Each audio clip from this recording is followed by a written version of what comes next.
Hello guys, আশা করি সকলে ভালো আছো। আবার একটা মিনি ব্লগ নিয়ে চলে আসলাম তোমাদের কাছে। আমি মোটামুটি ভালো আছি। আর এই দেখো, এখন তো তোমরা দেখতে পাচ্ছ আমি কালীর লুক সেজেছিলাম কালী পুজোয়। তো এখন দেখো আমি রিমুভ করব। তো সেটাই তোমাদেরকে আমি দেখাবো যে আমার কি অবস্থাটা হয়েছিল। তো যাই হোক, তোমাদেরকে আগে দেখাতে পারিনি একটাই কারণে, আমার একটু কাজে তাড়া থাকে। তো সেই জন্য আমি সেই এডিটটা করতে পারিনি তখন। তো আমি এখন তোমাদের দেখাচ্ছি। তো এখন কেমন অবস্থায় ছিলাম সেটুকু আমি তোমাদেরকে দেখাবো। আর এখন দেখো, মনে হচ্ছিল যে আমি পুরো কালি হয়ে গেছি, বিশ্বাস করো। মানে আমি নিজেকে আয়নায় দেখছি তো তো আমি অবাক হয়ে যাচ্ছি, পুরো কালির মতন দেখতেই লাগছিল। আর এই দেখো, রিমুভ করতে গিয়ে এখন টিস্যু দিয়ে রিমুভ করছি। আর রিমুভ তো করতেই পারছিলাম না, পুরো মানে পুরো কালি কালি হয়ে গেছে একটা ইয়েতে, টিস্যুতে পুরো কালি কালি হয়ে যাচ্ছিল। আর সেই জন্য গায়ে ভর্তি হয়ে যাচ্ছিল পুরো। আমি ভেবেছিলাম রাত্রেবেলা আমি রিমুভটা করছি, যেহেতু স্নান করব না, আমার একটু ঠান্ডার প্রবলেম আছে, সেই জন্য আর কি স্নান করছিলাম না। তা কিন্তু স্নানটা করতেই হলো।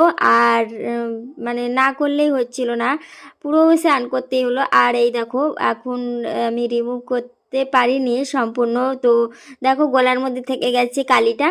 আর এখন তো আমি টিস্যু দিয়ে পুরো তুলছি, তাও উঠছে না। তো যাই হোক, আমি এইভাবেই অবস্থা আমার খারাপ হয়ে গেছিলো, স্কিনের অবস্থা।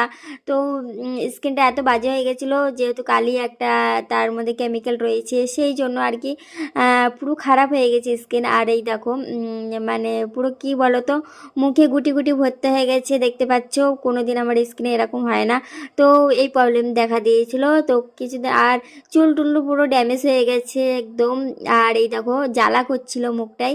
আর আমি সেই জন্য আর কি গোলাপ জল দিয়ে মুখটা ভালো করে ফ্রেশ করছি, একটু ঠান্ডা লাগছিল হালকা হালকা। তো ঠান্ডা মানে জল দিয়ে আর গোলাপ জল দিয়ে একটু মুখটা ভালো করে ধুয়ে নিচ্ছিলাম। তো যাই হোক, তোমাদের কেমন লাগলো এই কালির লুকটা আর এই যে রিমুভ করাটা, তো তারপরে কেমন লাগছে তো তোমরা বলে দিও আশা করি। আর তোমাদের এই চ্যানেলটিকে সাবস্ক্রাইব করো নতুন ফ্রেন্ড হলে। তো তোমরা ভালো থেকো, সুস্থ থেকো সবাই, আশা করি। তো বন্ধুরা, তোমাদের এই ভিডিওটা যদি ভালো লাগে তাহলে তোমরা একটু লাইক করে দিও। চলো টাটা, বাই বাই।